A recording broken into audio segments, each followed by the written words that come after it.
विराट कोहली के सबसे बड़का दुश्मन मोइन अली आइ इंटरनेशनल क्रिकेट के अलविदा कह दिलथि। आब अहाँ कहब कि मोइन अली के विराट कोहली के दुश्मन हम क्या बता रहा छी। अहाँके हम बता दी कि मोइन अली विराट कोहली के इंटरनेशनल क्रिकेट में कुल 10 बेर अपन शिकार बना चुकल छथि।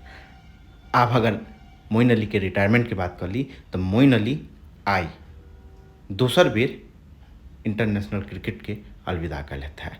एहिसँ पहले ओ 2021 में टेस्ट क्रिकेट के अलविदा कने रहथि, लेकिन वापसी अयलथि। फिर आब पूरी तरह से इंटरनेशनल क्रिकेट के अलविदा कह दिलथि है। लेकिन अगला साल होबोवला IPL में ओ खेलाइत नजर आबि सकै छथि। हालांकि अखन चेन्नई सुपर किंग्स उनका अपना टीम में रखतथि कि नहीं रखतथि, ई रिटेन लिस्ट अयला के बाद पता चल